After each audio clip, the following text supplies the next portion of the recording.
In the old Kaga province of Japan, there was a guy named Daigo who was all about power and control, so he thought it'd be a smart move to make a deal with some demons. He even offed the priest at the temple before laying out his wishes to the demons, promising them whatever they wanted in return for making his dreams come true. Daigo made it clear that they could take anything they wanted as long as they granted his wishes. Not long after, Daigo's wife goes into labor, and after the baby is born, a lightning bolt hits their house, and the baby turns out to be cursed. This little one has no face and looks all messed up, freaking out the midwives. But Daigo isn't really shocked. He knows exactly what he's done and feels confident that the demons will keep their end of the bargain. Daigo doesn't want the baby around and tells the head midwife to get rid of the ugly kid. His wife is not having it and wants to keep her baby, but Daigo reassures her that she'll have another one. The midwife heads into the woods to toss the baby in the river, but little does she know, a demon is lurking nearby. At the last minute, she changes her mind and decides to give the baby a shot at life. She puts the baby in a boat, hoping it'll either find luck or face doom. Once she's done, the demon jumps out of the trees and devours her like a snack. Meanwhile, there's a blind old priest chilling nearby. He's got a musical instrument, but it's hiding a sharp sword inside. When the demon charges at him, he easily slices it in half. After taking down the demon,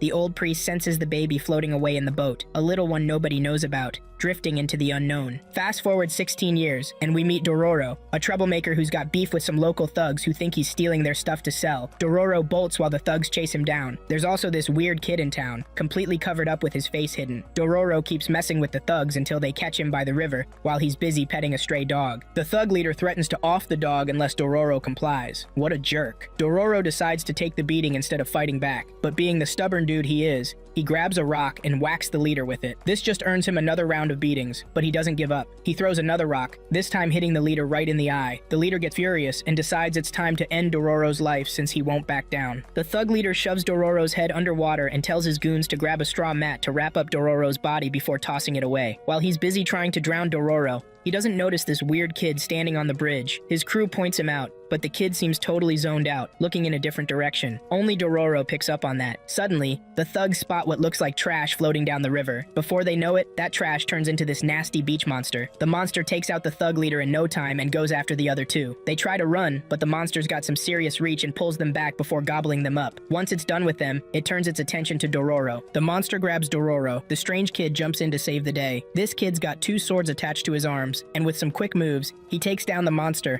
and half the freaking bridge with it. Dororo's super thankful for the rescue and helps the kid reattach his prosthetic arms. Just then, the mask on the kid's face falls off, showing his ugly skin, but then a new layer of skin grows back right in front of Dororo. Meanwhile, Daigo starts to get a bad feeling when the same lightning that struck 16 years ago hits the area again. After the strange kid puts his mask back on, Dororo can't help but ask him if he's really human. After this, Dororo decides to team up with the strange boy. No doubt about it, that weird kid is Daigo's son, used as a freaking power deal with demons. Dororo's got a ton of questions. He's not sure if the boy can actually see or if he's just pretending. Little does he know, the boy is blind but can sense movement by feeling. As they travel together, the strange boy heads to a pond to catch fish with his sword. The boy is about to chow down on the fish raw, but Dororo stops him, saying they can make it way better. Dororo starts a fire and grills the fish. Once it's cooked, he hands it over to the boy, who digs in with a big smile. The narrator spills the beans that the boy's name is Hayakimaru. Hayakimaru can't hear or see Dororo since he's got no eyes or ears, but he can see something called the Fire of the Soul, which shows if a person or thing is evil. On top of that cool vision, he's got superhuman strength and reflexes, which help him survive. Hayaki lets Dororo stick around because he's not evil and doesn't have bad intentions. The next day, Dororo hatches a plan to make some cash. He tells Hayaki that a village is being harassed by a monster. They're offering a reward for anyone who can help take it down. Dororo and Hayaki head to the village and meet the village rep. Dororo introduces Hayaki, promising the rep that he can help them get rid of the monster. The rep assures Dororo they'll be well paid if they can handle the job.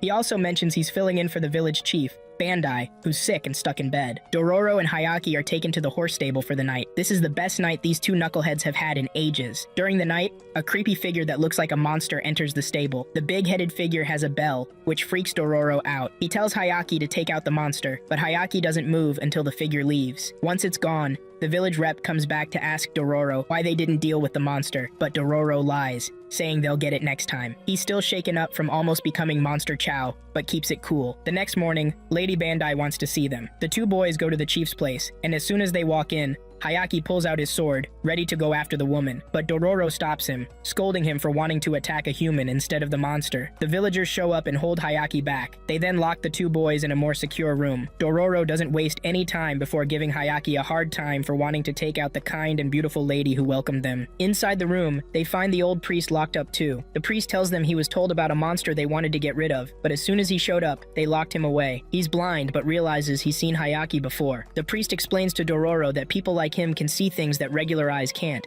and that's when it hits Dororo that Hayaki might have actually seen through the bandai. Suddenly, they feel something move in the room, and Hayaki rushes after the unknown figure, landing a quick cut that makes the creature scream in pain. They discover a well in the room, and following it, the tunnel leads straight to Bandai's place. Hayaki kicks down the door, and this time, Bandai decides to show her true self. Bandai turns into her real form, which is a nasty-looking monster. The priest recognizes her and tells Dororo that Bandai isn't just any monster. She's a demon. A fight breaks out between Hayaki and Bandai, and it gets intense fast. It turns out the villagers know about Bandai, and the village rep tells her to run before she gets killed. Dororo calls him out for being a jerk, but the guy says he did what he had to do to keep the villagers from getting eaten. Hayaki chases Bandai into the woods and catches up with her before she can escape. Before she can do any more harm, Hayaki shoves his sword into her head, taking her out. Dororo glances to the side and sees a large-headed figure standing there. He thought this was the monster, but the village rep reveals that this figure was actually Bandai's first victim, a traveler. Once they realize travelers have cash, the villagers decide to keep feeding Bandai with them. The first traveler had a pilgrim bell, which is what the large-headed guy was carrying. After dealing with the monster, the priest joins the two boys on their journey. Not long after,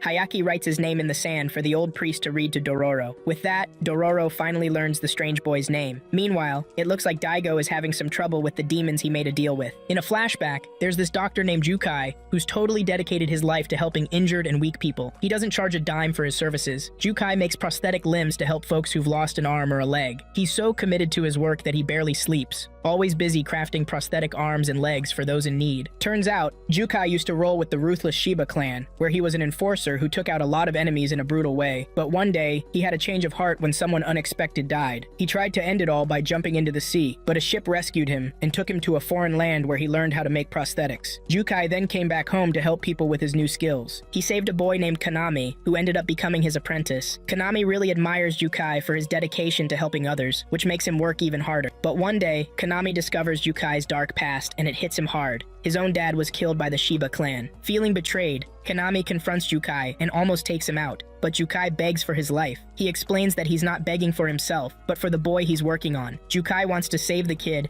and make everything perfect for him. After that, Kanami has the choice to end Jukai, but because of the project they're working on, he decides to let him live. Once they save the boy, Kanami tosses aside the prosthetic leg Jukai made for him, saying he can never make up for the sins he's committed. He walks away from Jukai, and that night, Jukai cries as he remembers his past. He gets drunk and finds himself by the riverside, where he sees a boat carrying baby Hayaki wash ashore. Jukai peeks into the boat and is shocked to see the creepy baby is actually alive. Realizing the baby wants to live, Jukai takes him in. A year later, Daigo's wife has another son, and Daigo names this new baby his heir. Fast forward 6 years, and Jukai is raising Hayaki like his own kid. He teaches him everything he knows, and even makes several prosthetic parts to keep him going. Jukai does everything he can to keep Hayaki alive because he knows the kid wants to live. One day, Hayaki gets attacked by a giant wolf. He holds his ground until Jukai throws an axe at the wolf, scaring it off. Later that night, Jukai notices a bunch of monsters watching them. That's when it hits him. Hayaki needs to be equipped to defend himself, so Jukai hands him a stick to use as his first training weapon. On the flip side,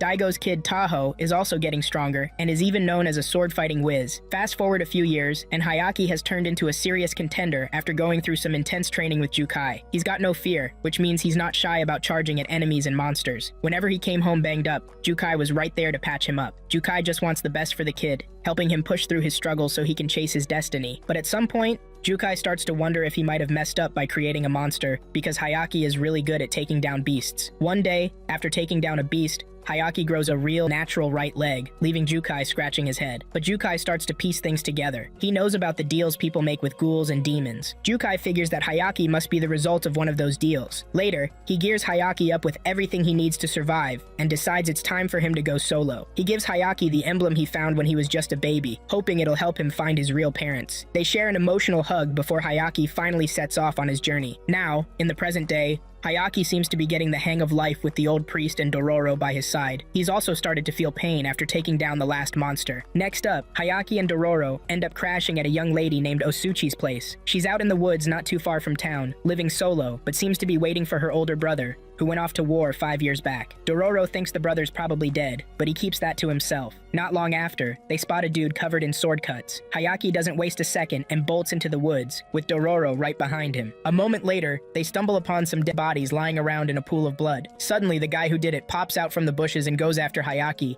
but Hayaki manages to block his attack. Dororo's pretty let down by this guy and asks him why he's killing people. The guy says his sword demands blood, so he has to kill. But Dororo isn't buying it. He thinks the sword isn't the whole problem since the guy's got a nasty smirk on his face. Hayaki and the guy end up clashing swords, but it looks like Hayaki's holding back. The bad guy pushes Hayaki to the edge of a cliff, planning to finish him off. Hayaki uses his prosthetic leg to snatch the sword from the guy's hand before shoving him off the cliff. Hayaki's leg goes flying too, and Dororo offers to go find it. Dororo soon discovers the sword stuck in Hayaki's artificial leg. He tries to pull it out, but ends up getting caught in the sword's curse. Meanwhile, Osuchi is looking for the boys when she comes across the swordsman. Turns out, he's her long-lost brother that she's been waiting for. Osuchi brings her brother into the house, and when he wakes up, he seems more worried about his missing sword than anything else. Meanwhile, the sword is still stuck with Dororo, and no matter how hard he tries, it won't budge. The sword almost takes out 2 random folks passing by, but Dororo manages to stop it. Hayaki is now on the sword's trail and realizes it's kinda chosen Dororo as its new owner. Osuchi does everything she can to get her brother to reconnect with her, but he seems pretty far gone. The sword leads Dororo into town where it can actually harm people. Hayaki jumps in before Dororo can do any real damage. A flashback reveals how Osuchi's brother got his hands on the cursed sword.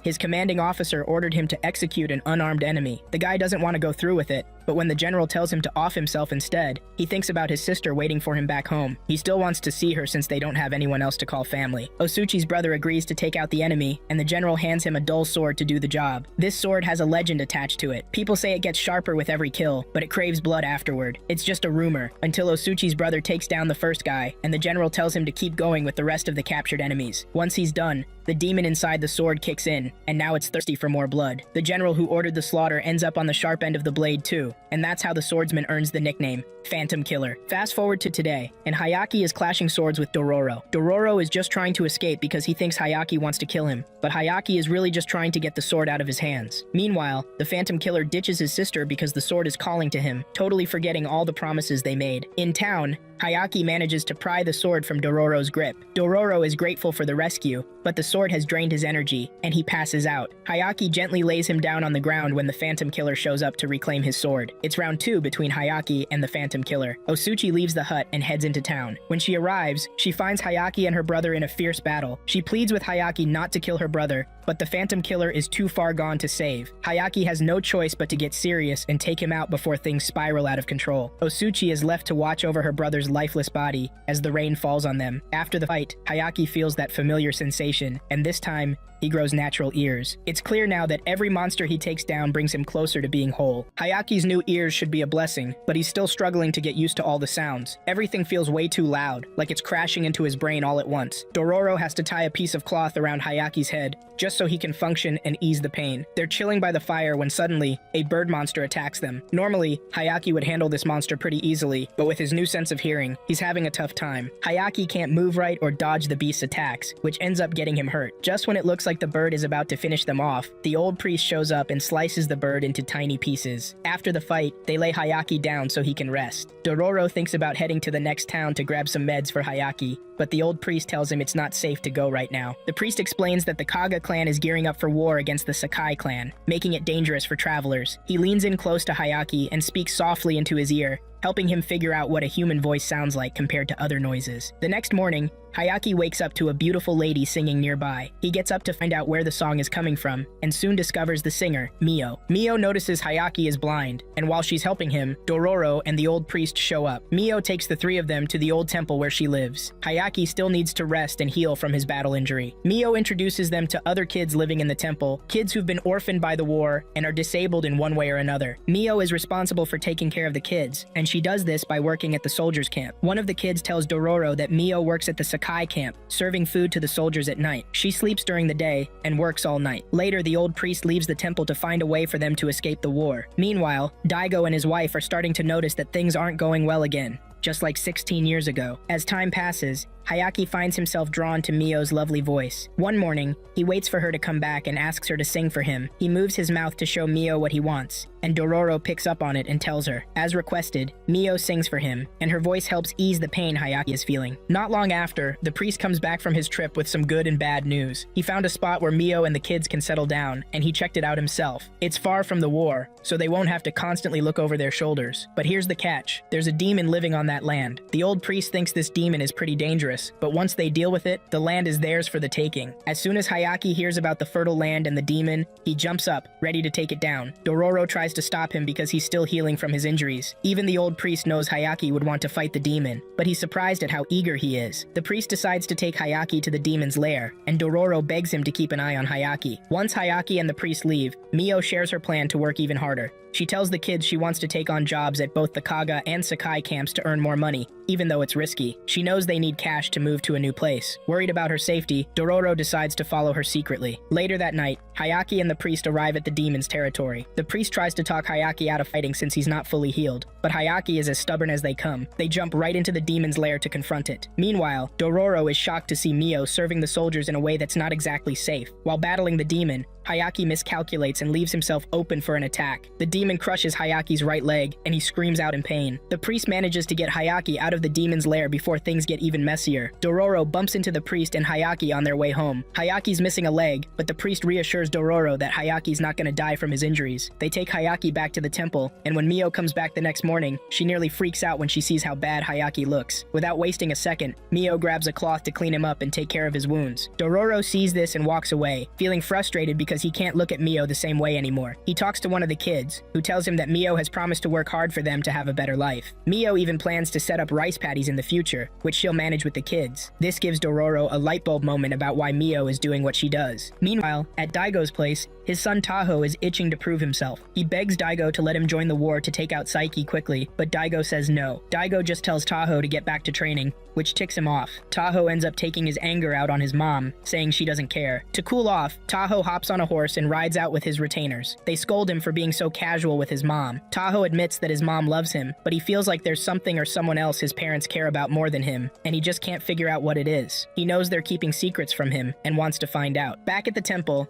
Hayaki tries to push himself to stand, but ends up falling. Mio rushes over to check on him, urging him not to overdo it. With her sweet voice, Mio calms Hayaki down. The priest and Dororo hang back behind the door to listen to Mio sing to him. Later that day, the priest decides to leave but tells Dororo to keep an eye on Hayaki because there are signs of demonic stuff in him. The priest warns Dororo that even a small mistake could cause Hayaki to turn into a monster, and that would be a disaster. On the flip side, Daigo's men are plotting a surprise attack on the enemy camp, but first, they want to deal with any spies. Before heading out that night, Mio tells Dororo that she knows he's aware of what her job really is. Before she can explain why she's doing this, Dororo tells her he gets it. He encourages Mio to take back everything the war stole from her. Not long after, Hayaki starts chopping a block of wood to make a replacement for his leg. One evening, as usual, Mio is getting ready to head to work, and she tells Dororo to keep an eye on Hayaki and make sure he doesn't go after the demon while he's still healing. Mio helped Daigo's men the day before, but now she's on her way to the Sakai camp. Little does she know, Daigo's guys are watching her because they think she's a spy. In the middle of the night, Dororo wakes up and realizes Hayaki has gone after the demon,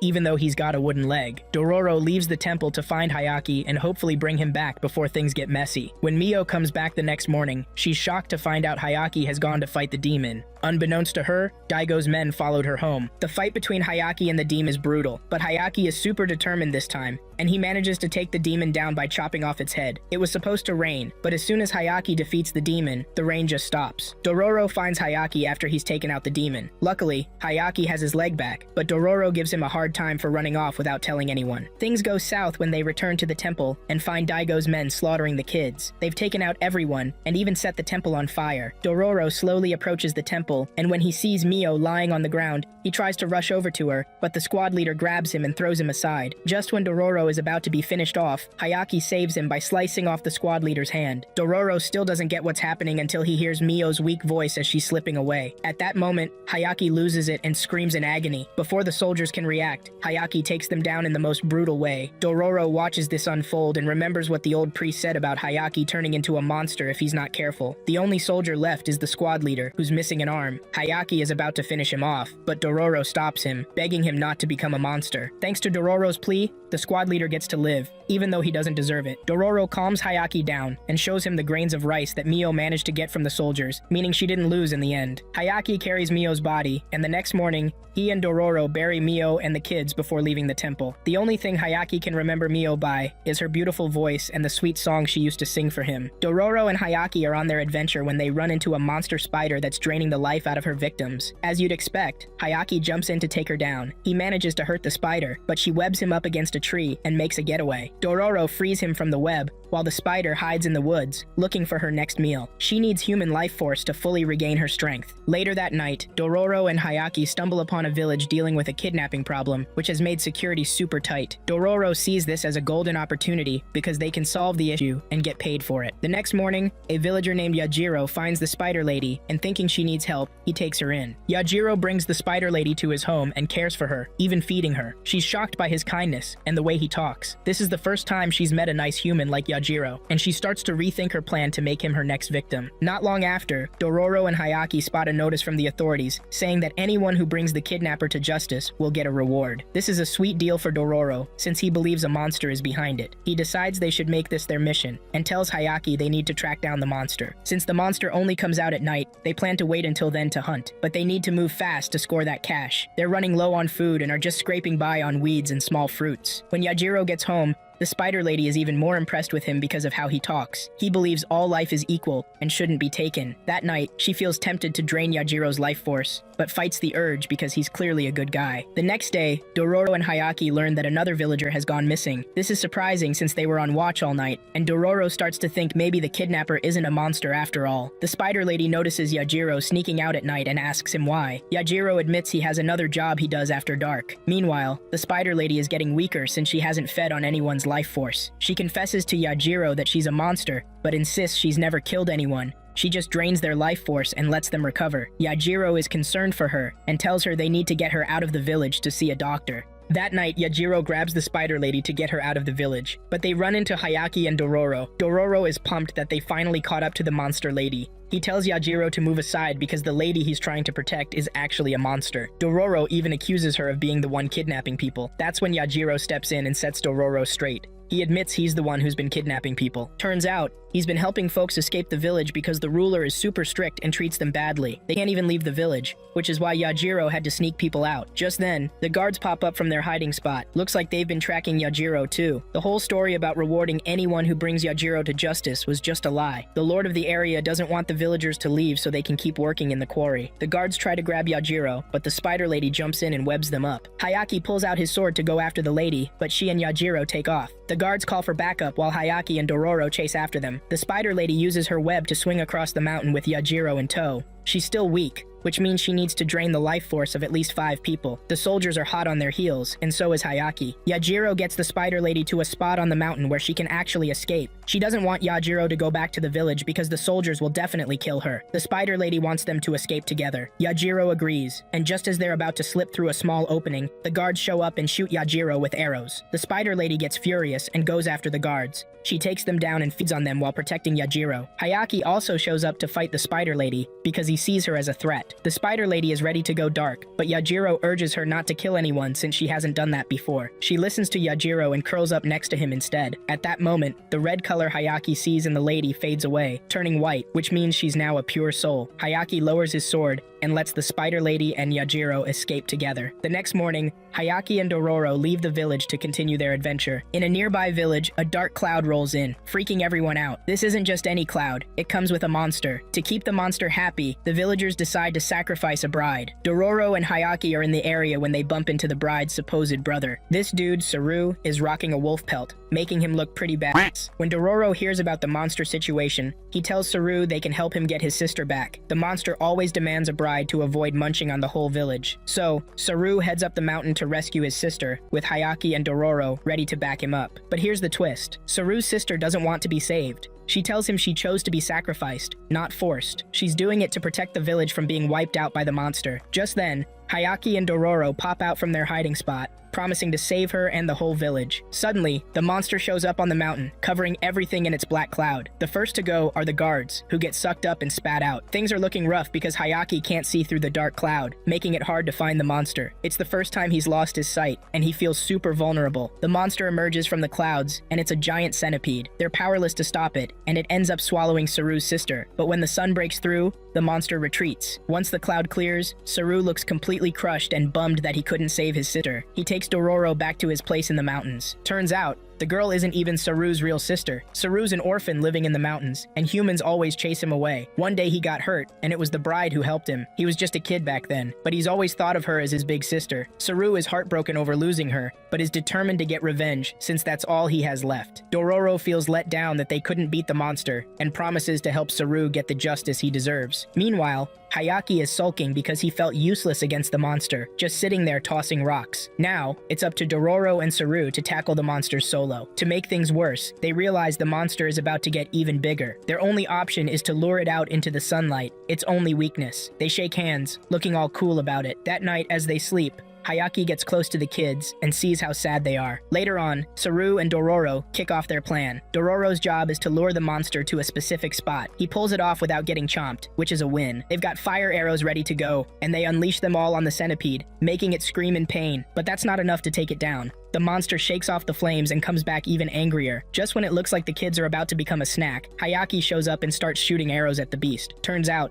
he's using the sound of the arrows to track the centipede. Once Dororo figures this out, he jumps on the monster's head and ties himself to it. Dororo tells Hayaki to follow his voice. Hayaki is all set to do it, but Dororo passes out from the wind. Just when it seems like the centipede is about to win, Dororo wakes up, and with his voice guiding him, Hayaki knows exactly where to aim. He goes after the centipede and takes it down. They both end up falling into the lake below. Luckily, Saru's sister is still alive because the monster didn't eat her. It's a win for everyone, including the villagers. After the battle, Hayaki grows a natural nose, which means he can finally smell stuff. He's super pumped about his new sense and takes every chance he gets to sniff everything around him. Not long after that, Dororo catches a fever. Hayaki, being the caring guy he is, picks him up and throws him over his shoulder while he asks random people for help. But nobody's willing to pitch in because they say they're not doctors. Hayaki is keeping an eye on the kid under a tree when a nun shows up to lend a hand. She takes them to the temple where she stays, and when Dororo wakes up, he freaks out because he doesn't see Hayaki around. Dororo thinks Hayaki ditched him, but the nun reassures him that Hayaki is nearby. He just stepped out to grab some water. Dororo spots a bright red flower in the temple and tells the nun he doesn't like it because it reminds him of a bad memory. We get a glimpse into Dororo's childhood. Turns out,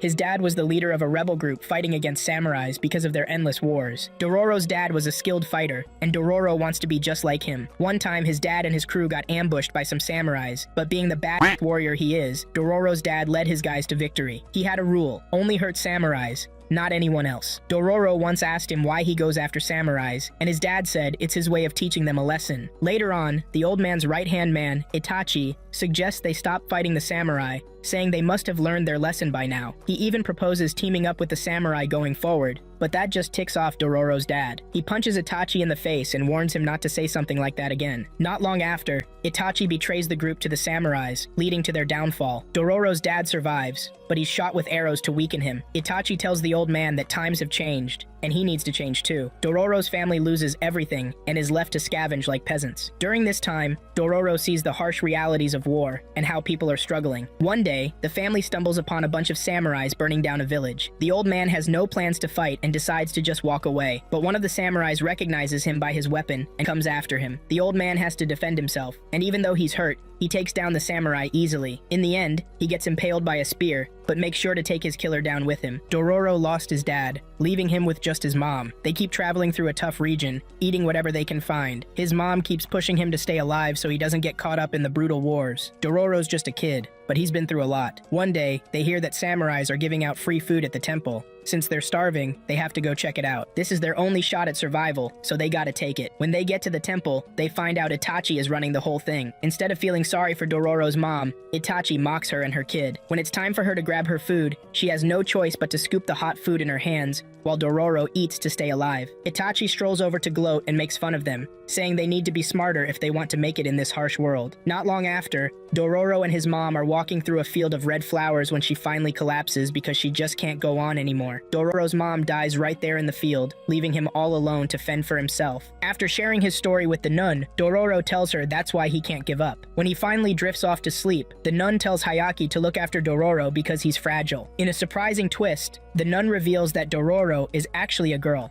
not the boy everyone thinks he is. After a 3-day fever, Dororo and Hayaki finally leave the temple. As they head out, it hits Dororo that the nun must have taken off her clothes while caring for her. It dawns on Dororo that the nun probably knows who she really is. Dororo tries to get the truth out of Hayaki to see if he's in the loop, but Hayaki keeps quiet so she can hold on to the idea that her secret about her gender is safe. Next up, Daigo is getting more and more antsy as the drought in his area drags on. On top of that, the Asakura clan next door is gathering their troops, just waiting for the perfect chance to raid Daigo's territory. To figure out what his parents are hiding, Taho decides to do some digging on his own. Daigo also heads to the demons to get the scoop on what's going down. While he's at the shrine, he gets a clear picture of what Hayaki looks like. Later, Taho manages to grab one of his dad's retainers and drugs him so he can ask some questions. Taho finds out about a baby from 16 years ago, but before he can learn more, the guy bites his own tongue to keep Taho from getting any further info. After getting this tidbit, Taho confronts his dad, demanding to know why he's searching for a baby from so long ago. Daigo snaps back at Taho, telling him to stop poking his nose into stuff that doesn't concern him. He's just bummed that Hayaki is still alive because that's the only reason things are going downhill for him. Not satisfied with his dad's answer, Taho decides to take a moment to reflect, but his retainers, who are always close by, manage to track him down. Just then, Taho notices something going on in the nearby village. He decides to check it out and finds the villagers begging the soldiers for help. Apparently, a water monster is causing chaos. The villagers explain to Taho that there's a giant crab monster in the river. The monster creates ripples in the water that steer their boats right into its clutches. The crab just waits patiently for its victims to fall into its mouth. After hearing this, Taho decides to lend a hand to the villagers. His retainers are shocked when he offers to help. They think the heir to the throne should be more cautious and not take on monsters. But Taho is as stubborn as a mule, and he's already made up his mind. Since he's dead set on taking down the monster, his retainers have no choice but to back him up. Taho hops on a boat with a few other soldiers, ready to wait for the monster to show itself. As soon as the monster starts making ripples in the water, Taho puts his plan into action. Turns out, they've already tied ropes to their boats and secured them to trees to keep the boats from drifting away. This way, they can hold their position and force the monster to come to them. Taho is a skilled swordsman, and using his talent, he manages to slice off one of the crab's pincers. The crab realizes it's about to get swamped, so it dives into the water to hide. It starts attacking the boats from below, making Taho and his crew retreat back to shore. Taho figures that fighting the crab in the water is a bad idea, so they need to find a way to take it on out of the water. One of his guys suggests rigging explosives to blow the crab to bits when it swallows them. Taho isn't down with that plan because he actually cares about his crew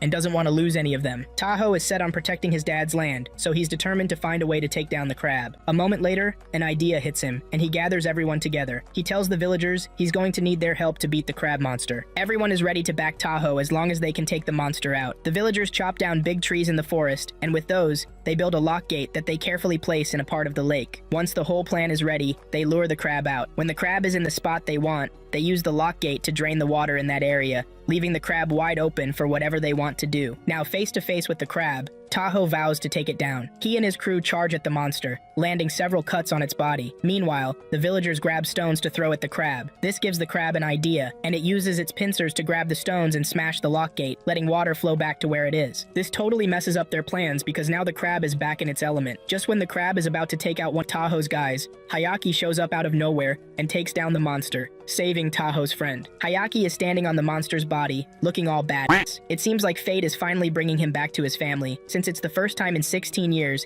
he'll be around someone from his own blood. Taho is even more amazed when he finds out that Hayaki is blind, but can still throw down like that. Taho thanks Hayaki for saving his friends and the village too. Dororo jumps in and reminds him that their help doesn't come for free. She asks for payment, and Taho hands it over without a fuss. Dororo then asks Taho where they can make even more cash, and he points to his dad's province, saying it's packed with opportunities. Before they take off, Taho asks Hayaki his name, and he's happy to share it. Hayaki and Dororo hit the town and start wandering around to see what they can spend their loot on. Meanwhile, there's this weird lady in town talking about a demon child. she spots Hayaki and freaks out. Dororo's handling the cash, so she gets to buy whatever she wants. Plus, this is the biggest payout they've scored since they kicked off their monster hunting gig. They catch a stage play, and Dororo suggests they check it out. The old priest is in the crowd too, and it looks like they've run into him again. After the show, the old man tells Dororo he's there to investigate the shrine in the area because he thinks Daigo is hiding something there. Before he leaves, the old priest looks deep into Hayaki's soul and realizes he's killed some people while they've been apart. He warns Hayaki to be careful not to go to the dark side. The old man heads off to do his thing while Dororo suggests they enjoy more of the town before moving on. As they stroll around, Dororo hears from a local about a place called Banmon, where there are spirits too. Apparently, it used to be a fort that got burned down, but the Asakura army still takes out Daigo folks around the old fort. Dororo and Hayaki decide to check it out, and when they get there, they run into a strange kid. The kid warns them to steer clear of the fort because it's bad news. There are also Asakura soldiers lurking around, ready to capture anyone from Daigo's territory. Anyone they catch gets tied up at Banmon Fort and shot with arrows. The weird kid they met spills that his village is on the other side of the fort, but the Asakura clan has taken it over. He's still planning to sneak across the fort and get back to his village since he hasn't seen his family since the war kicked off. On top of that, he's freaked out about the monsters lurking around. Dororo reassures him that Hayaki is there to handle any monster trouble, so he doesn't need to stress. Once the kid warms up to them, he introduces himself as Suk. Meanwhile, Hayaki's mom finds out her son is alive, but her husband isn't ready to welcome him back. In fact, the guy is out for blood.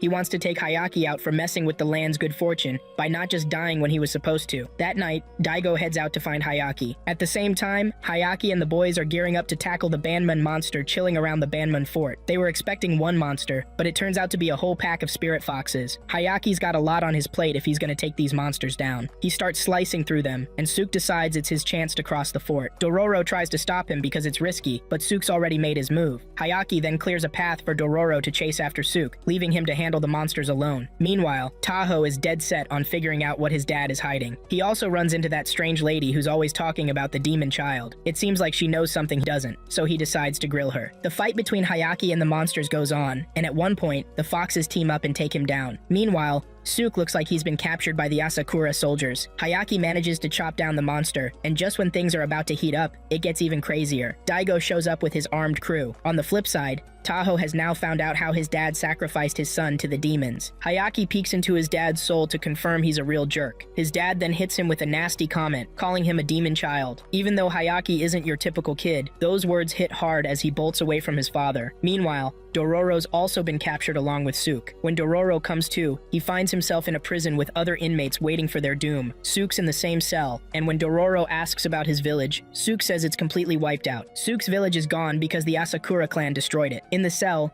Dororo spots a familiar emblem, one he usually sees with Hayaki. He asks the guy holding it, and the guy tells him it's from the Daigo clan. That's when it hits Dororo that Hayaki might actually be a clan heir. He looks up and sees a small hole in the ceiling they could use to escape. Dororo suggests he and Suk make a break for it through the hole since they're the only ones who can fit, but Suk refuses. He tells Dororo to go instead. Meanwhile, Taho heads home to confront his mom about what he just heard. While Dororo tries to escape, the guards catch wind of it and almost take him out, but Suk and the other inmates hold them back. While arguing with his mom, Taho's dad shows up to tell him he only did what was necessary for the clan and the region's progress. In the middle of the argument, Hayaki appears on the roof. His mom is thrilled to see him and calls him her son, but his dad wants him gone. He orders his men to go after Hayaki, but the kid manages to get away. Taho tries to defend his brother, but Daigo scolds him, saying sacrifices need to be made, and Hayaki is one of them. Not long after, the Asakura clan gathers the inmates to hang them at the Banmon fort as a sign of war. Later, Taho rides through the land, seeing how prosperous it is, and starts to think he might actually need to take out his brother to keep the peace. Taho goes to the shrine, but gets pushed out by the demons. Dororo meets up with Hayaki after escaping, and Hayaki shares his joy that his mom actually called him her son. Shortly after, the war between Asakura and Daigo kicks off. Meanwhile, Taho's mom has escaped from the house because she wants to see her son. As the battle heats up that night, the Balmon monsters show up again. Hayaki arrives just in time to take on the monster. One of Daigo's guys, the squad leader who killed Mio, is on the battlefield. He recognizes Hayaki and freaks out. Hayaki also spots the jerk, and just when he's about to lose it, Dororo holds him back. Just then, Taho shows up, and Dororo is already stoked that the guy is there to fix things. But Taho drops a bombshell. He wants to kill his brother so the land can stay prosperous. He admits that Hayaki has had a rough life, but now he sees him as a necessary sacrifice. just like their dad did. Hayaki and Taho clash swords while Dororo tries to free Suke from the crumbling fort. Hayaki hesitates to fight his brother, but Taho is all in. In the chaos, Hayaki ends up slicing Taho in the eye while rushing to take down a monster that's after Suke and Dororo. Just then, Taho's mom shows up, saying how much she's missed her son. Dororo thinks she's there to help, but then they all realize she's also ready to sacrifice Hayaki. Taho's mom tells Hayaki that the demons can have him as long as they get to live. She makes things way worse by spilling her own blood, giving the demons even more power. The spirits in the area get stronger and tear down what's left of the fort, while the soldiers bail to save themselves. Once everything calms down, Suke's family arrives, telling him they managed to escape before the clan wiped out the village. Dororo sees this as a win because they've reunited Suke with his family, even though things are about to get even crazier. After Hayaki and Dororo leave the Daigo region, Hayaki struggles to find his footing because his mental health took a serious hit from everything he heard from his mom and brother. He gets a kick out of taking down monsters, and even when Dororo tries to talk some sense into him, he just brushes her off. Dororo suggests hitting up a hot spring, but Hayaki isn't having it. Dororo finally gets Hayaki to tag along by tricking him into thinking there are monsters at the spring. Meanwhile, there's this creepy dude who literally drags innocent people to a Buddha statue to slice off their faces for some twisted reason. He sacrificed a bunch of faces, but the statue hasn't found the right one yet. Later, Hayaki and Dororo reach the spring, and while they're wandering around, Dororo spots a waterfall up ahead. Behind the waterfall is the Buddha carving, and as they walk toward it, the psycho shows up behind her. When Dororo turns around, she sees the face of her dead mom. She gets close to the psycho, and since she's vulnerable to her mom's presence, she trusts him. The lady, Okaka, then takes Dororo and Hayaki to her hut and tells them a story about a carver who couldn't finish face for a Buddha statue, which made him a failure and caused people to forget him. The carver got super depressed about his pointless life and ended up dying. Okaka serves them rice porridge, and after Hayaki finishes his, he falls asleep really fast. Dororo thinks it's because he hasn't been sleeping well lately. Dororo is stoked to see her mom and starts calling Okaka mom, but after she finishes her food, she starts feeling woozy, and that's when Okaka admits she spiked the meal. As Dororo passes out, Okaka tells her the full story about the carver. It turns out the Buddha statue is possessed by a vengeful spirit that wanted a face, so it brought the dead carver back to life to get it one. And guess what? That carver is Okaka herself. Okaka tells Dororo she looks beautiful, but can't sacrifice her to the statue, which leaves Hayaki as the only option. Okaka is pretty sure the statue will accept Hayaki's face. Soon after, Dororo wakes up to find Okaka dragging an unconscious Hayaki to the waterfall. She runs after Okaka and tries to stop her. She manages to halt Okaka, giving Hayaki a chance to wake up. Hayaki tries to take Okaka down, but she dodges him quickly. The statue blasts Hayaki with its breath, sending him tumbling into the water below. Under the water are all the people Okaka has sacrificed for the statue. Hayaki manages to swim back up and goes after the statue with a vengeance. Okaka tries to trick him, but her plan flops because she can't change her face to look like Hayaki's mom. The thing is, Hayaki has never seen his mom's face, so he doesn't know what she looked like. So, Okaka usually pulls a fast one by turning into her victims' moms to trick them, but when that plan flops, she gets violent. She grabs Hayaki with some magical ropes, all set to hand him over to the statue, but Dororo sneaks up from behind and calls her out on all the messed up stuff she's doing. She reminds Okaka that she sacrificed innocent people who have families too, and that really hits home for Okaka. She starts to rethink her choices, but the statue isn't having it. It wants a puppet that can actually do the job. It swings its giant sword at Okaka, and she goes down hard. The statue then goes after Hayaki, but he's quicker and manages to reach it first. Okaka takes a swing at the statue's face, and it shatters into pieces, taking it out for good. Once the statue is gone, the magic keeping Okaka alive fades away, and she gets to die as a pure person again. After all that drama, Hayaki finally agrees to hit up a hot spring. Dororo assures him there are no monsters there, and it seems like Hayaki is just ready to chill in the warm water. When they get to the hot spring, Dororo tells Hayaki to look away, even though the poor kid is blind. Once they settle into the water, an old creepy priest lets them know he's been there before they even showed up. A little while later, some other kids join them in the water. That's when they notice a drawing on Dororo's back that looks a lot like a map. The drawing only showed up because of the warm water. We get the backstory on how the map came to be. Turns out, Dororo's dad hid a ton of treasure, and the directions to it are tattooed on Dororo's back. He put half the map on his wife's back and carved the other half on Dororo so she could use it when the time was right. Dororo knows about the map because her mom showed it to her before she passed away, telling her to memorize it, which she did. The map on Dororo's back is only visible when it gets warmed up. The old priest tells Dororo that this hidden wealth could change the world, so she needs to be careful with it when she's ready. At the same time, he warns Hayaki that killing demons won't change anything and could actually hurt him. Hayaki might want his body back, but the priest thinks it's not worth it. Despite Despite what the priest said, Hayaki isn't ready to give up on getting his body back. He and Dororo keep going and soon meet a baby monster that takes a liking to Dororo. She's freaked out by the monster baby, but Hayaki lets it carry her because he knows it means no harm. After walking for a few hours, they stumble upon a burned-down temple. While checking it out, Hayaki figures out that the temple was torched by some outside force. The monster baby is still having fun with Dororo, but vanishes when a strange dude shows up at the temple. Hayaki checks the guy out and sees some evil in him. The man introduces himself as Sabame and invites them to his place if they're tired from traveling. They agree to follow him, and as they head to his house, Dororo asks Hayaki if the guy is bad news, but Hayaki can't quite put his finger on it yet. A little later, they reach the village, but Dororo keeps wondering where the monster baby went. Sabame welcomes them into his home, and even throws a little party for them, because he wants to hear their stories. Dororo is curious about the ruined temple, and asks Sabame about it. Sabame spills that the temple used to be a nunnery, but the kids there were treated terribly by the nuns. This went on until lightning struck and burned the place down. He tells them he regrets not doing anything about it before, but we all know he's lying. So, Sabame says they're now praying for the lost souls, hoping they find peace after death. Hayaki asks about the ghoul he spotted nearby, and Sabame tells him it's the soul of a nun who hasn't moved on yet. Sabame assures them they can hang out in the village for as long as they want. Later that night, Dororo asks Hayaki if he believes what Sabame said, but he's not buying it. Dororo is sure the truth will come out eventually. She's a bit worried about a demon showing up, but she's not scared as long as Hayaki's by her side. Lying there, she thinks about the riches her parents left her, and remembers what the old guy said about how wealth can change the world. But there are risks too, since if the money ends up in the wrong hands, it could be used for bad stuff.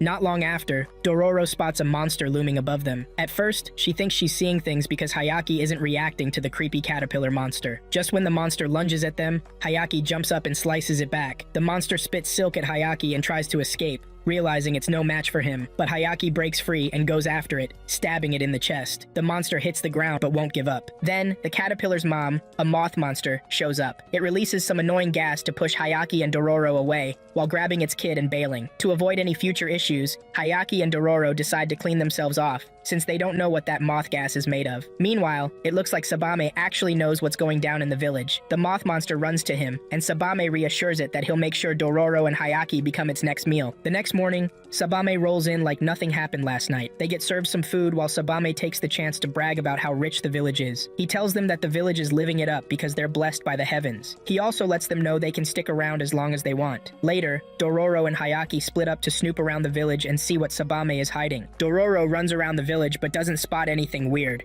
Everything looks totally normal, just like any regular village. In fact, the villagers love Sabame because things turned around for the better during his time. They're living in peace all thanks to him. Dororo bumps into an old woman, but when she asks about the temple, the woman makes up an excuse to bail. Meanwhile, Hayaki is tailing Sabame to see if he's hiding any skeletons in his closet. He follows him to a hill near the village. That's when Sabame casually mentions that he knows Hayaki's been following him. Dororo finds a storehouse packed with rice and other supplies, showing just how wealthy the village really is. As Dororo is about to leave the warehouse, she finds a trap door. Curious, she opens it, and suddenly someone pops up behind her and shoves her into the dark hole below. Back on the hill, Sabame is telling Hayaki how his ancestors protected the land before him and how he plans to keep that tradition going. He's not about to let anyone come in and wreck what he's built. Down in the warehouse, Dororo freaks out when she realizes she's surrounded by monsters. Turns out, Sabame then spills the tea on how bad things were in the village before he showed up. The village was dealing with a lot of insecurity, but everything changed when he met the moth monster. She took out all the troublemakers, and Sabame welcomed her into the village with open arms. Dororo is being chased by the monsters, and all she can think is that she doesn't want to die. Her fear gets even more real when she sees human skeletons on the ground. Just when she's about to become Monster Chow, a baby monster shows up to protect her. On the hill, Hayaki tells Sabame that he doesn't care about his reasons for keeping a monster in the village because he plans to wipe out all demons he encounters to get his body back. Back in the warehouse, Dororo discovers that Sabame is the one who torched the temple to feed the moth monster with kids. The souls of the sacrificed kids plead with Dororo to do whatever it takes to get rid of the caterpillars. Just then, the caterpillars start transforming into full-blown moth monsters, and Sabame laughs at Hayaki, saying he'll soon be Monster Chow. The monsters charge at Hayaki, but he takes them down pretty easily. At this point, Hayaki figures out that all monsters are basically the same. Sabame is stunned when he sees that the monsters can't touch Hayaki. One of the monsters sends Hayaki flying, but he manages to slice it down before crashing hard to the ground. Things get worse when the moth monster spits fire on the village, and before long, the flames spread. Dororo finds Hayaki and wakes him up, telling him the village is going up in smoke. Sabame stands in front of the burning village, realizing that everything he's worked for is going up in flames. comes. It doesn't take long for the villagers to start fighting because they know they'll starve when winter hits. Sabame is lost in his thoughts and doesn't even pay attention to his so-called citizens. Hayaki snaps back to full consciousness and hops on a boat to go after the hiding moth monster. After taking down the monster, Hayaki's braces fall off, giving him a real spine and bones. When everything calms down, all Dororo sees is destruction. She's starting to think the old priest might have been right after all. It looks like all they leave behind is chaos and suffering. Dororo tries to convince Hayaki to give up his revenge quest, but he's too deep in that path to turn back. All Hayaki wants is his body, and he's ready to do whatever it takes to get it. Meanwhile, Taho is training hard for when he finally runs into his brother. Hayaki leaves Dororo to walk on her own, and just when he's not paying attention, Itachi and his crew roll up to Dororo. It looks like Itachi knows about the treasures in the map. He's been searching for Dororo so she can guide him to the treasure. Itachi insists that Dororo show him the rest of the map, but she claims she doesn't know anything about it. He checks her back to see if there's anything hidden, but finds nothing. Still, Itachi decides to take her along since he has half the map and thinks Dororo will eventually cooperate. When they set up camp for the night, Itachi shares how he discovered that her dad was hiding money. He tried to track down the stash by following the boss, but Dororo's dad is super careful, and Itachi never figured out where the cash was. Later, he found the grave where Dororo buried her mom, and being the creep he is, he dug it up. That's when he found the map on her back, but he knew it wasn't complete and that the rest had to be with Dororo. She can't believe Itachi is so heartless that he would dig up a grave. The next day, they hit a snag because they need a boat to reach their destination. They head to the nearest village to find one, but it's in ruins, totally deserted with no signs of life. Even the boats they find are wrecked. Just when they're about to lose hope, a one-armed kid shows up, claiming he can help. He's the only survivor in the village and says militants wiped everyone out. The kid tells them his fee is pretty steep, but Itachi doesn't care. Dororo tries to warn him, but he's too focused on the treasure. Once they agree, the kid brings 2 boats to take them to the island. Things take a turn when they discover the boats are being pulled by 2 sharks. The one-armed kid seems to know the sharks well. He even named them. When they ask what happened to his arm, he casually reveals he fed it to the sharks because he loves them. He also mentions that the sharks were the ones who took out the whole village. Itachi freaks out and pulls his sword, demanding the kid turn the boat around. But the kid isn't scared. He's got the sharks on his side. He commands the sharks to attack, and before they know it, one of the boats goes down. Itachi watches in horror as the shark devours his men. The shark boy decides to save Itachi and his crew for later. He hops on one of the sharks and rides off, leaving the other shark to keep an eye on the crew. Itachi is hurt and starts to think this might be the end for him. He tells Dororo how the samurais he worked for betrayed him, and it finally hits him that his boss was right. Samurais can't be trusted. Itachi realizes that the treasure his boss is hiding is going to be massive, and that's why he wanted to find it. Dororo sees that Itachi is about to give up, so she gives him a serious pep talk to remind him they're not done yet. Motivated by her words, Itachi tells his men to get their act together. Dororo comes up with a risky plan to take down the shark. She ties a rope around herself and dives into the water to lure it in. Itachi and his crew are lying in wait, ready to strike when the shark shows its ugly face. As soon as the shark spots Dororo in the water, it goes after her. She tugs on the rope, and the guys pull her back to the boat. The shark jumps out of the water in anger, but it's not in for a good surprise. Itachi and his crew are already armed with swords, and before the shark knows what's happening, it gets stabbed multiple times, leading to its demise. The crew cheers, but Dororo reminds them they need to get to the island before the shark boy comes back. So, they head to the island. That evening, Shark Boy arrives to find out one of his favorite sharks has been taken out. The shark is dragged to shore, and while he mourns, Itachi and his crew surround him. They beat him up, and Itachi plans to kill him until Dororo talks him out of it. Itachi leaves the guy alive, but not without giving him a serious beating. Once the shark guy is out of the way, Itachi turns to Dororo and asks where the treasure is hidden. Dororo refuses to spill the beans, so Itachi strips her down. Even he's shocked to discover Dororo is a girl, raised by her dad to look like a boy on purpose. Itachi finds nothing on her,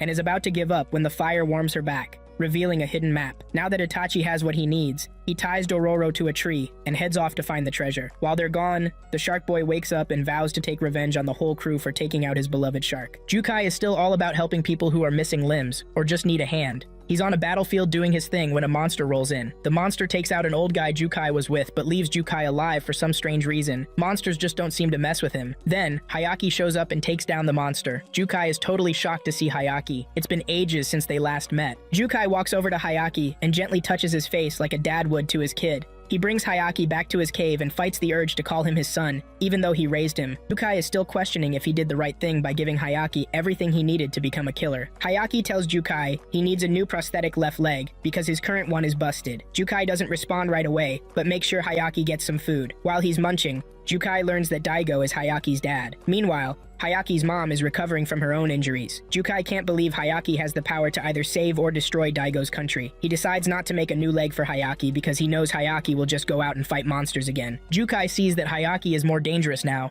It's clear he's even killed humans. He's not about to build another leg for Hayaki because that'll just push him closer to seeking revenge. Suddenly, a landslide hits, blocking the cave entrance and trapping Jukai and Hayaki inside. At the same time, Daigo hears that Hayaki is near his territory. Meanwhile, Taho is trying way too hard to prove himself, so he takes on monster hunting just like his brother. Hayaki starts digging for an exit because he can't be stuck in the cave. Jukai asks him why he really needs his body back, but Hayaki doesn't have big reason. He just wants it back from the demons since it's his. He's ready to take out every demon he encounters to reclaim his body. Jukai warns Hayaki that his mission will only lead him to kill more humans. He explains that Daigo will do everything he can to stop him. In the process, Daigo will send his soldiers, and Hayaki will have no choice but to take them down. But even after all that, Hayaki doesn't care. His determination is off the charts, and before long, he breaks through the debris to make an exit from the cave. Taho and his crew run into a giant rat that's been taking people out to feed its kids. A wild fight breaks out between Taho's gang and the monster rat. The rat's just trying to protect its little ones, while Taho is all about keeping the land safe. Meanwhile, Hayaki gets jumped by a bunch of monster monkeys, but he slices through them like they're nothing. Jukai stands back, watching his creation, and it hits him that he might have messed up in raising Hayaki and giving him the tools to survive in this tough world. At this point, Jukai feels like nothing more than a demon. Hayaki takes out the monkeys and even destroys their nest to make sure they don't come back. Back in town, Taho and his crew finally take down the monster rat, and Taho coldly burns the house the rat was using as a nest. He vows not to let anything threaten the land's prosperity, and promises to take down anyone he sees as an enemy. When it's time for Hayaki and Jukai to part ways again, Hayaki gets really emotional. He acknowledges everything Jukai has done for him, and believes that Jukai is like his mother. This brings Jukai to tears as he says goodbye to the boy once more. One of the severed monster heads crawls over to Jukai and bites him, giving him a clue about why he's been spared all this time. He realizes he was just a dead man to the monsters, but Hayaki's words might have reignited something in him. Hayaki finally decides it's time to go after Dororo, who's been missing. At the same time, Taho's dad gives him an army to hunt down and kill Hayaki. Taho is totally on board with this, ready to check it off his bucket list. On the island, the shark boy calls on a living shark to eat its dead buddy so it can transform. After munching on its friend, the shark mutates and can crawl on land, which is super gross. It goes after Dororo, who's tied to a tree, and almost gets her until Hayaki shows up just in time. Hayaki slashes at the shark, trying to get it to back off, but the shark boy freaks out and tells the shark to take out Hayaki. A wild fight breaks out between the shark and Hayaki, but of course, Hayaki comes out on top. During the scuffle, the shark's tail slams the shark boy to the ground, knocking him out. After the fight, Hayaki is all happy that Dororo is okay and gives her cheeks a little rub. Something cool happens too. Hayaki grows a natural left arm from defeating the shark, so he doesn't need prosthetics anymore. The shark guy tries to guilt trip Hayaki, blaming him for killing the shark just because he wants a human body. But Dororo pulls Hayaki away before the psycho fills his head with negativity. Meanwhile, Itachi and his men are running into traps set by Dororo's dad. It's clear he's not just going to hide the treasure without guarding it. To make things worse, Taho and his gang just landed on the island. Itachi can't believe he has to deal with the samurais again. Taho's guys are out for blood, and quickly take down Itachi's men with arrows. Even Hayaki and Dororo start running for their lives before they get caught by the bloodthirsty Taho. Itachi and Dororo meet up, and Itachi comes up with a plan to deal with the samurais. He decides to use the island's traps to his advantage. Not long after, they start leading the samurais into explosive traps. But that doesn't shake Taho off their tail, and they soon run into that stubborn son of a bitch. Hayaki decides to take on Taho since he's itching for a fight. They clash, but Taho has his loyal retainers backing him up. Hayaki has some feelings for his brother, which makes him hold back during the fight. He asks Taho why he's so determined to kill him. Taho tells him that just being alive is causing problems for the nation, and that's why they want him dead. Hayaki is resting against a tree when one of Taho's retainers shoots him in the back with an arrow. It hurts, and soon he's overpowered by Taho and the other retainer. Hayaki's sword gets broken in the process, but Itachi and Dororo are still trying to find a place to hide. Itachi stumbles upon another clue that could lead them to the hidden treasure. He tries to figure it out, but before he can, he gets hit by arrows from the archers. He's stuck, paralyzed by the arrows sticking out of him. But Dororo manages to take out the archers by accidentally knocking over a bunch of statues. The statues crash down on the archers, taking them out of the fight. Meanwhile, Hayaki is still battling for his life against Taho and his annoying crew. Even though he's outnumbered 3-1 and has a broken sword, he keeps pushing through. Hayaki is getting really fed up with the whole situation. On the flip side, Dororo finds the entrance to the treasure stash, and Itachi begs her to let him see it before he kicks the bucket. Dororo agrees and helps Itachi get up. Just then, an obnoxious shark boy shows up with a bunch of explosives. He's ready to take everyone down with him. He lights the explosives and tells everyone on the island that blowing them up is his way of getting revenge for his shark. The explosives go off, and everyone starts running for their lives. Taho and his crew scramble down the steep hill because, obviously, they want to survive. This chaos gives Hayaki a chance to slip away from them. After the explosion settles, Hayaki gets up and starts searching for Dororo. One of Taho's guys gets hurt in the blast, forcing Taho to retreat, hoping his brother didn't make it. Dororo finds the treasure, but Itachi dies after catching a glimpse of the riches that could have been his. Hayaki eventually finds Dororo in the cave, and she tells him she's not ready to take the money just yet because she's not sure what to do with it. However, she grabs a few coins to help them out on their journey. Back on the mainland, Hayaki and Dororo set out to find a swordsman who can help Hayaki make new swords. They hear about a swordsman named Mune and head over to his place. There, they meet Mune's daughter, and Dororo explains why they're there. Hayaki gets a little strange when he touches the girl's face, leaving her with some funny ideas. The girl takes them to her dad and tells him they want to make swords, but she adds that Hayaki wants to marry her. Moon checks out the swords and tells them that Hayaki's old swords need to be purified first. He can tell that the swords have taken down a lot of demons. The group follows Moon to the temple, where the swords will be purified by a divine craftsman. Mune sets up the altar and tells Hayaki to put the swords on it, but Hayaki acts weird again by picking up Dororo and placing her on the altar instead. They all laugh it off, and the swords are finally put on the altar for purification. Hayaki and Dororo head back to the house while they wait for Mune to finish with the swords. Dororo is shocked when Hayaki says something really strange. Hayaki tells Dororo he doesn't need the swords anymore. Just then, Mune's daughter, Okawa, walks in with food.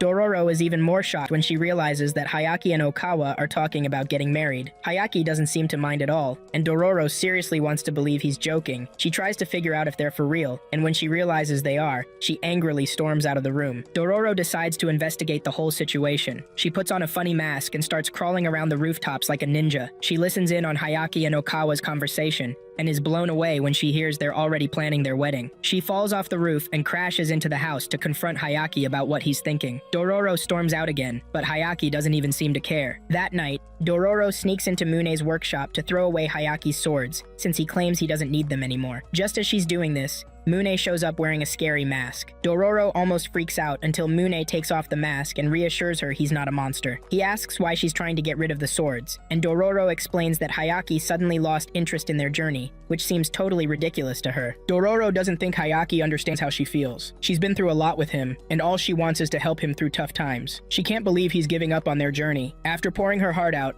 Dororo falls asleep, and when she wakes up, she finds Mune working on the swords instead of being at Okawa's wedding. Mune insists that making swords is more important to him than anything else, and he's sure his daughter knows that too. Mune's goal has always been to create swords not to kill, but to show opponents they're outmatched. He wants enemies to feel the power of the sword and just give up. Mune doesn't want to use his skills to kill, he wants to help. That's when it hits Dororo that she's been talking in opposites. At the same time, she realizes Hayaki has been acting strange too. Dororo senses something's off about the temple, so she rushes over to check it out. When she gets there, she finds a spirit guy happily napping after causing some chaos. Dororo throws a rock at the ghoul to knock him down. Just then, Hayaki and Okawa arrive at the temple for their wedding. The ghoul then casts a spell on Hayaki to make him go after Dororo. Hayaki pins Dororo to the ground and starts to choke her. He's about to finish her off when Mune swoops in and knocks out the ghoul with a club to the head. Once the ghoul is out cold, everyone goes back to normal, and Hayaki hugs Dororo. It finally clicks for Okawa and Hayaki that they only wanted the wedding because of the ghoul's spell. They break off their engagement, but Okawa quickly gets a new suitor who has always liked her. Later, Mune gives Hayaki his new well-sharpened swords. Hayaki tests out the swords and is happy with how they feel. Once everything is settled, Hayaki and Dororo grab their stuff and hit the road again. Not long after, Taho starts to think that his brother might still be alive. Things in the area are getting worse, not better. Meanwhile,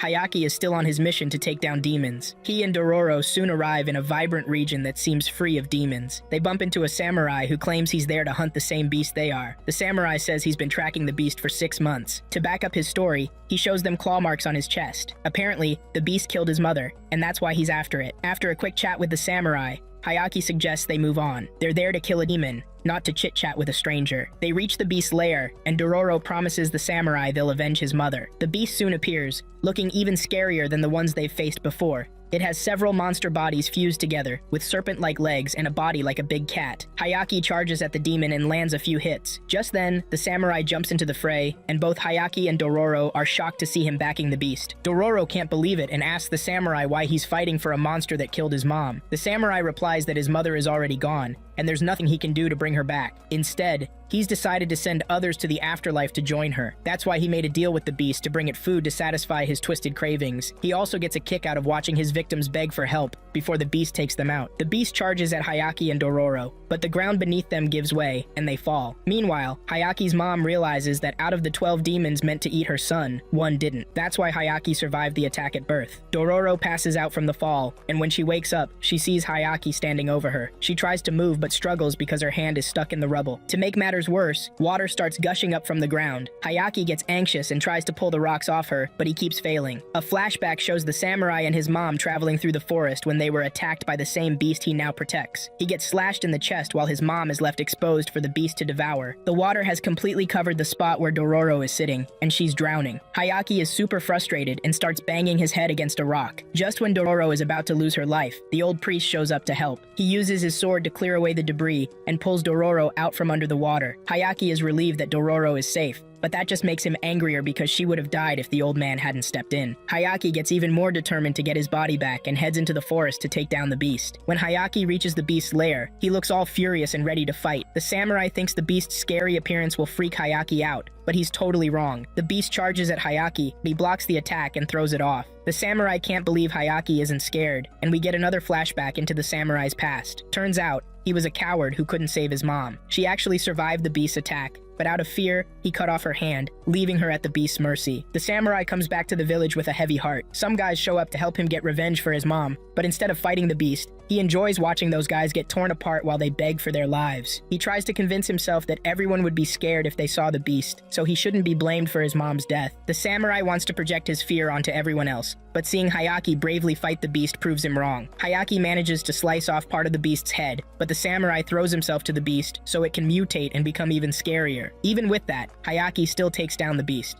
He goes a bit wild after defeating it, cutting into the beast's corpse like a maniac. When the old priest sees this, he realizes that Hayaki is slowly losing his humanity without even noticing. Blinded by rage, Hayaki decides to go after Daigo to get his full body back from whatever demon took it. Dororo tries to talk Hayaki out of heading to Daigo's territory, but Hayaki's mind is made up. Meanwhile, the Asakura clan is gearing up for war against Daigo. As they make their way to Daigo's land, one of Daigo's spies spots them. Without wasting any time, Daigo mobilizes his army for battle and even takes horses from local farmers to prepare for war. One farmer loses a beautiful white horse he's cared for, as the soldiers take it by force, injuring the horse in the process. Later, Daigo hears about Hayaki coming into his territory. Instead of sending an army he can't afford right now, he sends Taho to track down the boy. Taho sets out to find Hayaki, bringing along 2 of his most trusted guys. Daigo also sends the spy to keep an eye on Taho in case things go sideways. Taho's retainers have suffered from war, so they're not thrilled about the whole situation. They were saved by Daigo to serve Taho, and that's what they've been doing. Once Taho is ready, he and his crew head out to find Hayaki. At the same time, Hayaki's mom is starting to worry about him. Hayaki and Dororo bump into a guy who warns them to turn back so they don't get caught in the war between the 2 nations. But Hayaki is fuming and threatens the man by pulling out his sword. Dororo is also angry and shoves a girl to the ground for trying to stop him. Dororo tells Hayaki she doesn't want him to change, but Hayaki insists he just wants to be a normal human. He wants to feel and see like everyone else, leaving Dororo confused. While Hayaki isn't wrong for wanting to be normal, Dororo doesn't want him to lose himself in the process. While Taho is out hunting for Hayaki, Daigo is leading his men against the Asakura clan. Soon enough, Taho and his guys find Hayaki. This time, Hayaki is ready for a fight, putting Taho at a serious disadvantage. Taho has his retainers backing him up, but it's not enough against the bloodthirsty Hayaki. As the fight heats up, Hayaki quickly injures Taho. Both of Taho's retainers lose an arm in the chaos. Hayaki is about to finish off one of the male retainers when Taho jumps in to block the attack. They clash again, and this time, Hayaki cuts Taho in the same eye. Taho clutches his face in pain,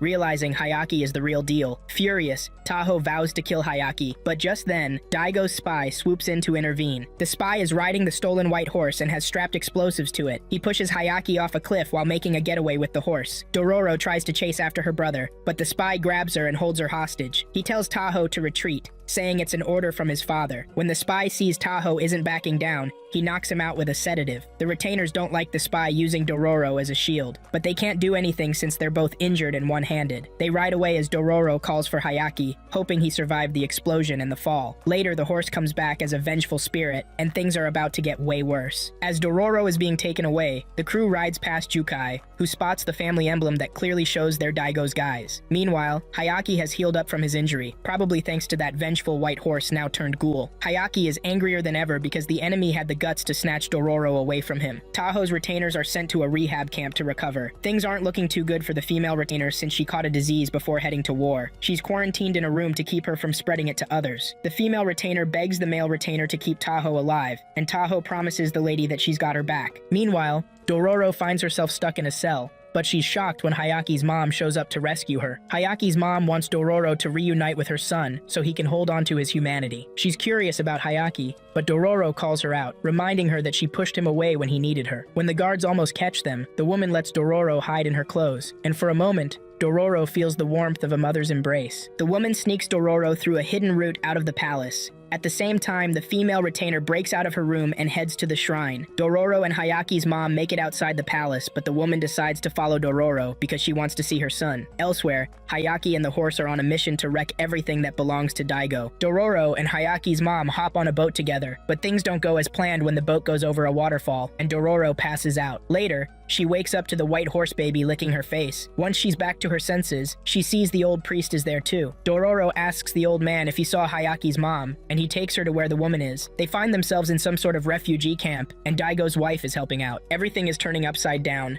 Some are blaming Daigo, while others aren't. Some folks think he did what he did for the country and its people. A few people are even ready to fight for Daigo, if it means keeping the peace and prosperity they have. The old man then asks Dororo what her plans are, but she doesn't seem to have a clue yet. Dororo finds Hayaki's mom by the stream, and the woman tells her how her son was just a regular kid when he was born, but everything changed in an instant. Dororo tells the woman that she's worried Hayaki might turn into a demon if they don't do something about it. The demonic side of Hayaki is getting stronger every day, and that's not a good sign. Just then, some guys rush in to say Daigo's army is fighting on two fronts. There's some confusion about whether Asakura has two armies, but that seems pretty unlikely. One guy mentions how scared soldiers are, and all they can talk about is that a demon is coming. Turns out, that demon is Hayaki, who's now riding this furious white horse. He's got a demonic vibe around him, as he easily takes down the soldiers in his way. Tahoe's female retainer finally makes it to the shrine and offers the 12th demon a deal. This is the demon that couldn't take over Hayaki's body. The retainer pleads with the demon to take her instead, promising that the demon will protect the land in return. A gust of air surrounds the retainer like the deal is about to go through. Tahoe and the other retainers show up just in time, telling her to stop what she's doing. They try to pull her back, but she reminds them that she's infected, which doesn't seem to bother the two guys. Suddenly, the deal falls apart, and the demons only want Hayaki Maru, who's seen as Daigo's heir. That was the deal they made long ago, and they're not backing down. Lightning strikes the shrine, and Tahoe screams in pain while calling out Hayaki Maru's name. Meanwhile, Dororo and Hayaki's mom are looking for Hayaki. Dororo doesn't want to believe that Hayaki is the demon everyone's scared of. On the flip side, Hayaki is taking out soldiers while demanding that they give Dororo back to him. Not long after, Hayaki runs into Tahoe and his retainers. It turns out the demons later gave the trio some demonic powers, and now the retainers have arms. Tahoe even got two eyes back where he was injured. Hayaki sees this and gets furious because those are his last missing body parts, and he wants them back. Tahoe and Hayaki Maru charge at each other and clash swords. Tahoe vows to take down Hayaki Maru and claim his body so prosperity can return to the land. The vengeful horse's kid is acting all crazy, running away from home, and now the farmer and his buddies are chasing after it. Meanwhile, Hayaki and his brother are still going at it, swords clashing hard. Dororo is close enough to see the fight, but the old man shows up and tells her to stay out of it because she'll just get hurt. He warns her that these guys aren't acting normal anymore, which makes them super dangerous. The last demon standing wants Hayaki's head, all thanks to Daigo making a deal with the demons. The angry horse is taking on the retainers when its kid shows up. The male retainer is already in trouble with the horse, but it pulls back. Just when the horse gets distracted by its kid, the male retainer stabs it. The female retainer jumps in too, but that just makes the horse even angrier.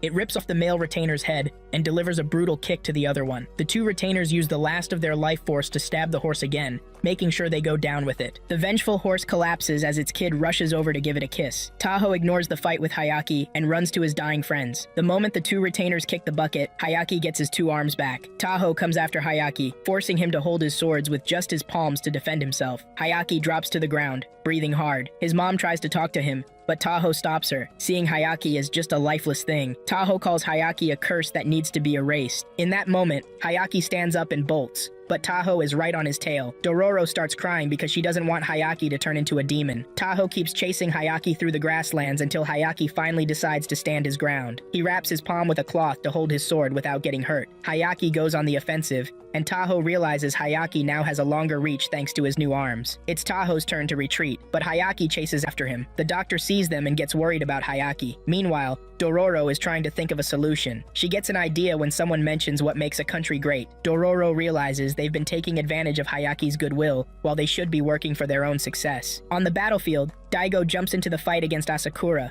leaving Taho to handle Hayaki because he thinks Taho will win. After all, he's the heir to the land, right? Taho makes it to the castle and tells everyone to clear out before things get messy. Hayaki tracks him down and meets him at the castle. Dororo decides to follow Hayaki too. Taho waits in a room for Hayaki, looking all cool like an action figure. As soon as Hayaki walks in, he attacks Taho without wasting any time. He's not in the mood for chit-chat because his eyes are what matter most to him right now. They keep clashing swords, but Hayaki's at a disadvantage fighting indoors, which limits his sword reach. That's exactly why Taho brought him to the castle, to get the upper hand. Their battle starts a fire, and now the whole castle is going up in flames. Hayaki's mom decides to go after her two sons. She might not be able to do much, but hey, she's their mom. As Dororo heads to the castle, she prays that Hayaki doesn't turn into a demon because she's figured out a way to fix everything. She wants to get there in time, and hopes Hayaki doesn't lose his way before she arrives. Taho and Hayaki keep fighting, even as the building crumbles around them. Taho yells at Hayaki, telling him that the castle isn't his, and he shouldn't be there. Taho insists the castle belongs to Daigo,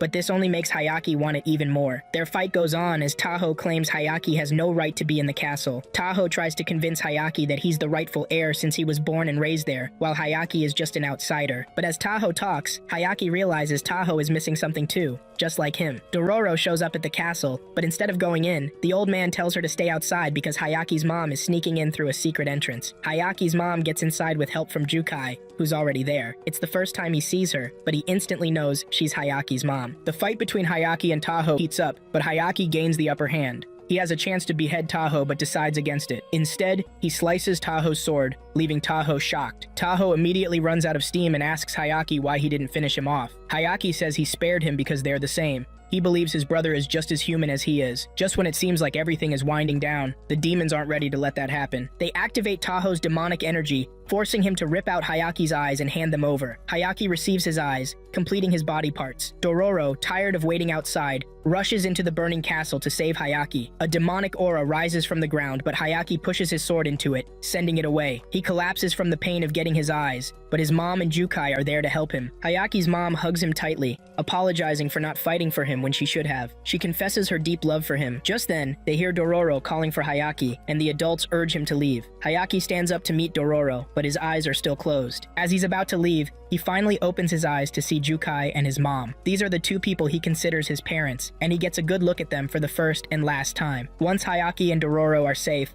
Hayaki's mom goes to comfort Taho. The old man pulls Dororo and Hayaki up from an old well. Hayaki looks at Dororo for the first time and admits she's pretty. Moments later, the whole castle comes crashing down, and when Daigo hears about it, he just leads his men into battle against the Asakura. Failing to get Hayaki's last body part causes the final demon statue to shatter, ending their reign. Once everything calms down, Dororo shares her plan to build a country from scratch, using their own money and hard work. She doesn't want to rely on demons or ask for their help ever again. When asked how she's going to get the money, she assures them she has plenty, which she'll recover in a few days. Dororo is proud to finally have a purpose for the money her dad saved for her. The old priest asks about Hayaki, and Dororo tells him Hayaki left to take care of something personal. Hayaki heads to the shrine and finds his dad. His father blames everything on Hayaki and says he's ready to make more deals with the demons. He doesn't care if he sacrifices someone else as long as his dream comes true. After waiting for hours, Dororo is feeling anxious, but the old priest tells her that Hayaki might not come back for a while. Dororo is heartbroken, but the old priest reminds her that this is something she has to do. Dororo needs to find her own path, and it's not a bad one. Hayaki is like a newborn trying to figure things out. He has a chance to kill his dad, but decides against it. When his dad asks why, Hayaki simply says he's not a demon, and his dad shouldn't be one either. With that, Hayaki leaves the shrine. That's when Daigo realizes he messed up. He understands that Hayaki Maru could have turned out great if he hadn't used him as a pawn with the demons. He also figures out why the demons are so desperate to claim Hayaki Maru. They see that he has the strength to keep pushing through even when things get tough. Daigo regrets what he did while he slowly bleeds out in the shrine. Dororo now accepts that Hayaki needs to find his own way. She's also getting back on track to make things better, just like she promised. She believes she and Hayaki will meet again. As the series wraps up, we see an older Dororo running toward Hayaki Maru, and they both have big smiles on their faces.